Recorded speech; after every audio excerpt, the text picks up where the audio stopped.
Baik, bismillahirrahmanirrahim. Assalamualaikum warahmatullahi wabarakatuh. Halo, apa kabar kalian hari ini anak-anak? Semoga kalian ada dalam keadaan sehat dan selalu diberikan keberkahan dan kesehatan oleh Allah Subhanahu wa Ta'ala. Amin ya Allah ya Rabbal 'Alamin. Nah, pada kesempatan hari ini kita akan membahas materi baru ya anak-anak ya. Kita akan membahas terkait materi teks eksplanasi. Nah, kita akan membahas terkait pengertian dan tujuan teks eksplanasi terlebih dahulu. Nah, sebelumnya, pernahkah kalian mendengar atau membaca informasi mengenai fenomena atau peristiwa yang terjadi di lingkungan kalian? Fenomena atau peristiwa tersebut seperti hujan deras, gempa bumi, angin puting beliung, dan yang lainnya. Selain itu, kalian sering pula mendengar peristiwa-peristiwa yang terkait dengan masalah sosial dan budaya. Misalnya, seorang siswa SMK yang berhasil menjuarai lomba penelitian remaja, lomba salah satu jenis olahraga, atau siswa SMK yang berhasil menciptakan alat pendeteksi gempa bumi. Mungkin juga kalian membaca peristiwa politik dan ekonomi, misalnya tentang pemilihan kepala daerah yang dilakukan secara serentak, atau tentang investasi asing yang mulai merambah ke daerah-daerah. Nah, informasi tentang peristiwa atau fenomena tersebut disajikan dalam jenis teks eksplanasi. Nah, eksplanasi diambil dari bahasa Inggris, yaitu explain, explanation. Explain, kata kerja, berarti menjelaskan atau menerangkan. Explanation, kata benda, yang berarti keterangan atau penjelasan. Ya. Jadi, apa itu eksplanasi? Apa itu teks eksplanasi? Jadi, eksplanasi adalah teks yang berisi tentang proses mengapa dan bagaimana suatu peristiwa alam, ilmu pengetahuan, sosial, budaya, dan lainnya bisa terjadi. Suatu peristiwa, baik peristiwa alam maupun sosial yang terjadi di sekitar kita, selalu mempunyai hubungan sebab akibat dan proses. Jadi ada hubungan kausalitas ya, ada sebab akibat. Nah, di dalam teks eksplanasi itu berisi fakta yang dapat menjawab pertanyaan tentang bagaimana dan mengapa suatu fenomena bisa terjadi. Itu pengertian dari teks eksplanasi. Sekarang kita masuk ke tujuan. Tujuan dari teks eksplanasi yang pertama adalah untuk menjelaskan fenomena yang terjadi, dan yang kedua untuk menjelaskan sebab akibat suatu peristiwa. Itu tujuan teks eksplanasi.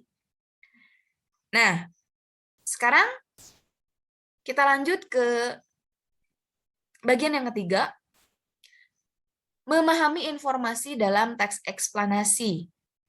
Ya.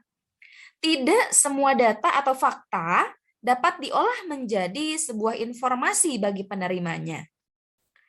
Jika suatu data yang diolah ternyata tidak bermanfaat bagi penerimanya, hal tersebut belum bisa disebut dengan sebuah informasi. Belum bisa disebut informasi ya. Nah, secara etimologis, istilah informasi berasal dari bahasa Latin, yaitu informatinem. Maaf, informatinem, yang artinya ide, kode, atau garis besar. Informasi dapat disajikan dalam berbagai bentuk, mulai dari tulisan, gambar, tabel, diagram, audio, video, dan lain sebagainya. Umumnya, penyampaian suatu informasi dilengkapi dengan data atau fakta yang telah melalui pengolahan. Sesuai dengan pengertian informasi yang dijelaskan di atas, yang sudah dijelaskan barusan, informasi dapat dibedakan menjadi 4 jenis. Ya. Nah, jadi informasi bisa dibedakan dalam 4 jenis. Yang pertama, informasi berdasarkan sifat. Ya. Yang kedua, informasi berdasarkan kegunaan. Yang ketiga, informasi berdasarkan bidang kehidupan. Dan yang terakhir, yang keempat, informasi berdasarkan lokasi peristiwa. Oke. Kita bahas yang pertama terlebih dahulu ya. Informasi berdasarkan sifat. Itu dibagi 3. Ada faktual, yang kedua ada opini atau konsep, dan yang ketiga deskripsi. Faktual berarti informasi yang dibuat berdasarkan fakta dan dapat dibuktikan kebenarannya. Itu maksud dari faktual. Lalu yang kedua opini atau konsep, yaitu informasi yang dibuat berdasarkan pendapat seseorang, ya, pendapat seseorang tentang suatu hal. Dan yang ketiga deskripsi, yaitu informasi yang dibuat dalam bentuk penjelasan terperinci mengenai suatu hal. Lalu yang kedua, informasi berdasarkan kegunaan. Itu dibagi menjadi 2. Ada informasi yang menambah pengetahuan dan yang kedua informasi berdasarkan penyajian. Nah, informasi yang menambah pengetahuan maksudnya adalah informasi yang isinya menambah pengetahuan baru bagi seseorang. Kalau informasi yang berdasarkan penyajian, itu maksudnya informasi yang disampaikan dalam beberapa bentuk. Misalnya artikel, audio, gambar, video, dan yang lainnya. Lalu yang ketiga, informasi berdasarkan bidang kehidupan.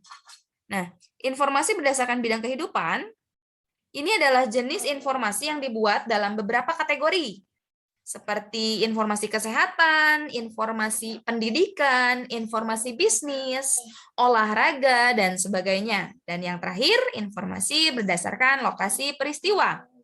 Nah, ini adalah jenis informasi yang dibuat berdasarkan lokasi suatu peristiwa. Jenis informasi ini dapat dibagi menjadi 2, yaitu informasi dalam negeri, domestik, dan informasi luar negeri. Baik, sampai sini dulu penjelasan tentang materi teks eksplanasi. Untuk selanjutnya, kalian bisa mengakses, kalian bisa mengerjakan penugasan online di SSA ya anak-anak. Baik, untuk pertemuan hari ini dicukupkan sekian. Kita bertemu minggu depan di Zoom Meeting atau di Google Meet. Terima kasih anak-anak.